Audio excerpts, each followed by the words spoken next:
সংসারের কাজ করতে করতে আমরা গৃহিণীরা প্রায় নিজের কথাটাই ভুলে যাই। কিন্তু বন্ধুরা, কখনো ভেবেছো এই সংসারটা দাঁড়িয়ে আছে আমাদেরই উপর?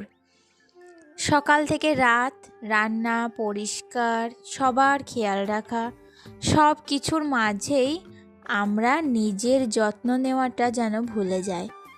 কিন্তু একটা কথা মনে রাখা খুব জরুরি, জানো তো বন্ধুরা, আমরা ভালো থাকলেই সংসার ভালো থাকবে। তাই আমি বলবো, আমরা গৃহিণী ঠিকই, কিন্তু এই পুরো সংসারটাকে আমরা আঁকড়ে ধরে রাখি ভালোবাসা দিয়ে, আমাদের ধৈর্য দিয়ে, আমাদের পরিশ্রম দিয়ে। তাই নিজের জন্য দিনে অন্তত একটু সময় রাখা দরকার।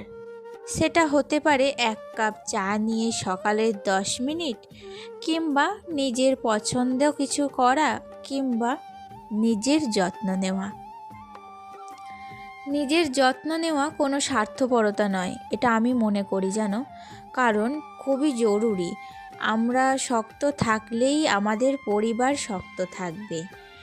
আর তাই আজ থেকেই প্রতিজ্ঞা করি, সংসারের পাশাপাশি নিজেকেও ভালোবাসবো, নিজেরও খেয়াল রাখবো। আর আমার মতো তোমরা যারা যারা আজকের ব্লগটা দেখছো, তোমরা যারা আমার মতো গৃহিণী, তারাও কিন্তু এই মুহূর্ত থেকেও এই প্রতিজ্ঞাটাই তোমরা করো যে আগে নিজেদের খেয়াল রাখবে, তারপর নিজেদের সংসারের খেয়াল রাখবে। সংসারের খেয়াল তো অবশ্যই রাখবে, কারণ সংসারটাকে তো করতেই হবে। সকাল থেকে রাত অবধি নিজের প্রিয়জনদের যত্ন নিতে হবে, তাদের মুখে খাবার তুলে দিতে হবে, তার সাথে কিন্তু নিজেদের যত্নটাও অবশ্যই নিতে হবে। কারণ গৃহিণী শুধু সংসার সামলায় না, সে একটা গোটা সংসারের, গোটা পরিবারের শক্তি। আজকে যেমন আমি সকালবেলায় উঠে নিজের ঘর বাড়ির যত্ন নিলাম, তোমরা দেখতেই পেলে। আর আজকে খুব সুন্দর রোদ পড়েছে, তো আমি আমার সংসার সামলে, আমার প্রত্যেক দিনের কাজ সামলে কিভাবে আমি আমার যত্ন নেব, সেটাই আজকে তোমাদের সাথে শেয়ার করব। তো সকালে বেশ কিছু টুকিটাকি কাজ করেছিলাম, সেগুলো আর তোমাদের সাথে শেয়ার করিনি। তো একেবারে তোমাদের সাথে ফাইনালি চলে এসেছি, দেখো, সকালের টি টাইমে। আর এখন আমি বসিয়ে দিয়েছি চা। তো হঠাৎ করেই ওপর থেকে নিচে এসে দেখি যে কারেন্ট চলে গেছে, জানো তো। তো আমাদের এখানে বিশেষ করে আমাদের পাড়াটায় এত কারেন্টের ডিস্টার্ব করে, কি বলবো তোমাদের। আর সামনেই তো গ্রীষ্মকাল আসছে, গ্রীষ্মকাল মানেই তো কারেন্টের সমস্যা, কারণ ঝড় বৃষ্টি হবে আর কারেন্ট চলে যাবে। আমাদের এখানে একবার কিন্তু কারেন্ট চলে গেলে আর আসতে চায় না। আর এখন তো সব কাজই কারেন্টের দ্বারাই, মশলা সেটাও কারেন্টের দ্বারাই, এমনকি জল, যেটা আমাদের সংসারের একান্তই কিন্তু প্রয়োজনীয় জিনিস, কারণ জল ছাড়া আমাদের সংসারের কোনো কাজই কিন্তু ভালোভাবে করা সম্ভব না। আর যেহেতু আমাদের বাড়িতে প্রচুর মেম্বার আছে, তো জলের আমাদের প্রচুর খরচ হয়। তো সেই কারণেই সকালবেলায় উঠে কিন্তু আমি একবার ট্যাঙ্কিটা লোড করে নিই, তারপরেও দুপুরবেলায় আরও একবার কিন্তু ট্যাঙ্কিটা লোড করতে হয়। আর বিশেষভাবে আমি সতর্ক থাকি যাতে কারেন্ট চলে গেলেও যাতে আমাদের জলের সমস্যায় পড়তে না হয়। আগেকার দিনে যদিও বা কী হতো যে রাস্তাঘাটে বিভিন্ন রকম টিউবওয়েলগুলো বসানো থাকতো, বাড়িতেও দেখেছিলাম অনেকে টিউবওয়েল বসানো থাকতো। তো দেখেছিলাম বললে ভুল হবে, আমার বাবার বাড়িতেই বসানো ছিল। কিন্তু এখন যা দিনে দিনে পরিবর্তন হচ্ছে, তো এখন কিন্তু বাড়িঘরে কোথাও তুমি টিউবওয়েল পাবে না। এমনকি পুকুরঘাটের অবস্থা তো প্রচণ্ড খারাপ, তো সেখানে তো কাচাকুচি কিচ্ছু সম্ভব না। তাই সমস্তটা কিন্তু আমাদের এই ঘরের জলের মধ্যেই করতে হয়। তো সেই কারণে আমাদের জল খুবই খরচা হয়। তো আজকে সকালবেলায় আমি ট্যাঙ্কি লোড করেছিলাম, কিন্তু জানো তো, খাওয়ার জল আমার একটুও তোলা হয়নি। যে জলগুলো ছিল সেগুলো কালকেকার বাসি জল। আর আমরা কিন্তু বাসি কোনো খাবার বলো, বাসি কোনো জল কিচ্ছু খেতে ইচ্ছা করে না, আর কিছু খাইও না। তো মানে সেই টাটকা জিনিসের একটা ফিলিংসটাই পাই না বাসি জিনিসের মধ্যে।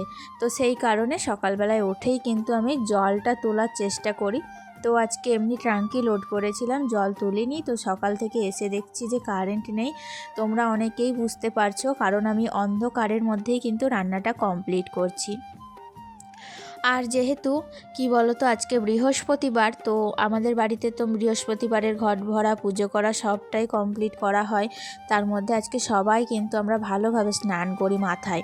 তো আমরা তো মেয়ে ছেলে, তো প্রতিদিন কিন্তু মাথায় মানে বড় চুল যেহেতু, তাই প্রতিদিন মাথায় স্নান করা সম্ভব হয় না। তো আজকে বৃহস্পতিবার, তাই আজকে কিন্তু মা লক্ষ্মী পুজো হবে বাড়িতে, তো সেই কারণে আমরা মাথায় স্নান করব। তো জলের তো ভীষণ চাহিদা। তারপরে ঘর মোছা থেকে বাসন ধোয়া থেকে সবটাই কিন্তু আমাদের এই জলের উপরে নির্ভর। তো এখনও পর্যন্ত কিন্তু কারেন্ট আসেনি। তো আমাদের কারেন্ট এসেছিলো সেদিন জানো তো দুপুর 1টার সময়, তো সকাল 7টায় গিয়ে দুপুর 1টার সময় কারেন্ট এসেছিলো। মানে বোঝো ঠেলা কি সমস্যায় না পড়েছি। তো বাইরে যে কোথাও একটু জল আনতে যাব সেটাও কিন্তু মানে তারও জো নেই।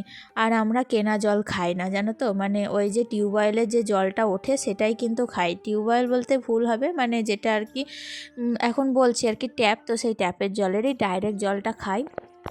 তো যাই হোক, খাওয়ার জলের জন্য সমস্যা হচ্ছিল। তো দুপুর 1টার পর যখন কারেন্ট আসে তখনই কিন্তু আমি সঙ্গে সঙ্গে একেবারে ট্যাঙ্কি লোড করে খাওয়ার সমস্ত জলটা তুলে নিয়েছিলাম। আর তার দিক করতে করতে কিন্তু আমার রান্নাটাও কমপ্লিট হয়ে গিয়েছিল। আর কি বলো তো, ওই যে বললাম আজকে একটু নিজের যত্ন নেব। সংসারের কাজের পাশাপাশি নিত্যদিনের তো বিভিন্ন রকম কাজ থাকে, তার মধ্যে মেন কাজ হচ্ছে রান্নাবান্না।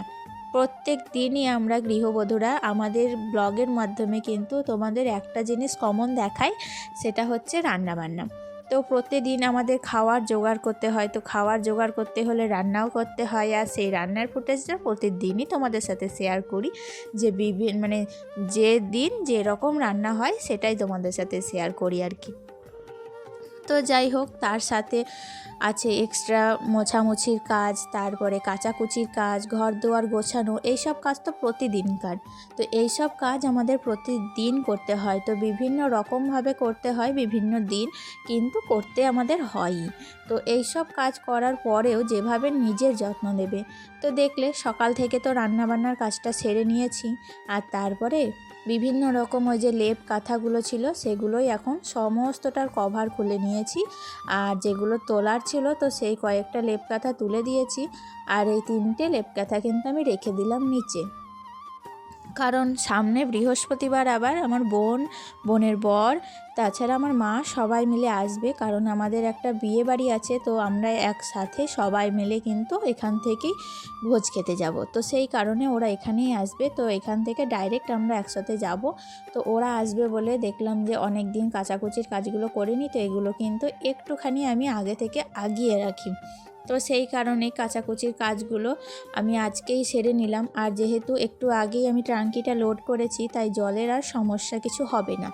তো আমি ভয়ে সকাল থেকে কিন্তু ভাবছিলাম যে কাজটা করব, কিন্তু কারেন্টটা চলে যাওয়াতে ভয়ে কিন্তু আমি কাজে লাগতে পারিনি। দেখলাম যদি কারেন্ট না আসে তাহলে কাচাকুচি করলে অর্ধেক জল শেষ হয়ে যাবে, তারপর সারাদিন আমি কিভাবে জলে কাটাবো। তো এই ভেবেই কিন্তু আমি সংসারের কোনো তেমন একটা ভারী কাজে লাগিনি।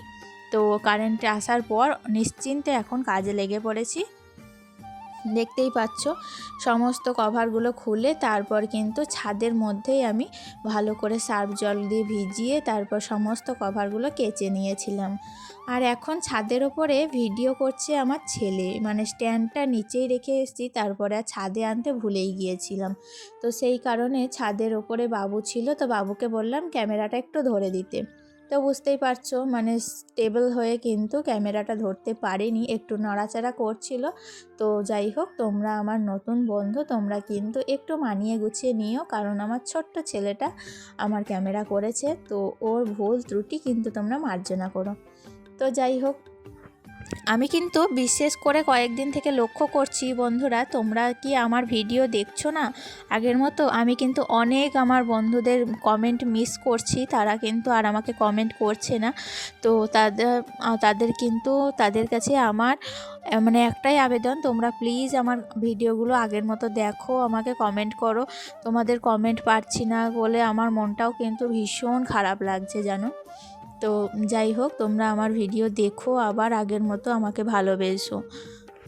আর এদিকে কিন্তু আমি বাবুকে এখানেই স্নানটা আজকে করিয়ে দেব। আসলে গরম জল করা হয়নি, তো ভাবছি যে একটু তো মানে রোদের তেজ আছে, তো ভালো করে সর্ষের তেল মাখিয়ে তারপর কিন্তু প্রতিদিন আমি গরম জলেই ওকে স্নানটা করাই। তো আজকে আর গরম জল করিনি, এদিকে কাজগুলো করতে একটু লেট হয়ে গিয়েছিল, আর এখন ছাদ থেকে আবার নিচে গিয়ে গরম জল করতে একদমই কিন্তু মানে এনার্জি আসছিল না। তো যাই হোক, তাই ভাবলাম তাড়াতাড়ি করে এখানেই একটু মানে ঠান্ডা জলে হাত পা ভালো করে সাবান দিয়ে মুছিয়ে তারপর স্নানটা কমপ্লিট করিয়ে ছাদের উপরেই কিন্তু ওকে জামাটা চেঞ্জ করিয়ে দিলাম। আর তারপরেই কিন্তু ওকে বললাম যে নিচে যাও, আর নিচে গিয়ে কিন্তু টিউশনির কাজগুলো করতে শুরু করে দাও। তো ও তো নিচে গেল, আর আমি এদিকে দেখো মানে মাথায় কিন্তু শ্যাম্পু অলরেডি করে নিয়েছি, আর এটা হচ্ছে লরিয়াল প্যারিসের কিন্তু একটা ভালো হেয়ার মাস্ক, তো সেটাই আমি কিন্তু এখন আমার চুলে ইউজ করব। তো এটা চুলে ইউজ করলে এর প্রফিট হচ্ছে ড্যামেজ হেয়ার রিপেয়ার হয়, এমনকি চুল এত সিল্কি এত স্মুথ হয় যে মানে তোমরা না করলে বিশ্বাস করতে পারবে না। তো আমি তো এটা করার পর মানে 5 মিনিট রেখে তারপর প্লেন জল দিয়ে এটা ধুয়ে নিয়েছিলাম, আর তারপর কিন্তু বারবার নিজের চুলে হাত দিয়ে নিজেই অবাক হয়ে যাচ্ছি যে এত স্মুথ হচ্ছিল। তো টোটালি আমি গুঁড়ি হয়ে মানে নিচু হয়ে সমস্তটা করেছি, তারপর কিন্তু স্নানটাও কমপ্লিট করে নিয়েছিলাম। আর এই দেখো এখন কিন্তু আমি টোটালি একদম ফুলফিল রেডি হয়ে গিয়েছি, আর এদিকে ছেলে টিউশনের কাজও কমপ্লিট, খাওয়া দাওয়াটাও প্রায় কমপ্লিট। আর চুলটা কিন্তু আমার এখন প্রায় আধ ভিজে অবস্থায় হয়ে গিয়েছে। তো এই সময় কিন্তু আমি ভালো করে একটা বড় ব্লেড চিরুনি নিয়ে ভালো করে চুলটাকে আঁচড়ে নিয়েছি, আর তারপরে সিঁদুর ঠেকিয়ে নিয়েছি। আসলে কি বলো তো, ভেজা চুল না আমি একদমই আঁচড়াই না। ভেজা চুলে সবসময় কিন্তু আঁচড়ানো একদম উচিত না, কারণ তখন চুলের গোড়া এতই নরম থাকে যে চুলে চিরুনি দিলে চুল ঝরার সম্ভাবনা থাকে। চলো তাহলে বন্ধুরা, আজকের মতো ভিডিওটি এখানেই শেষ করছি। টাটা।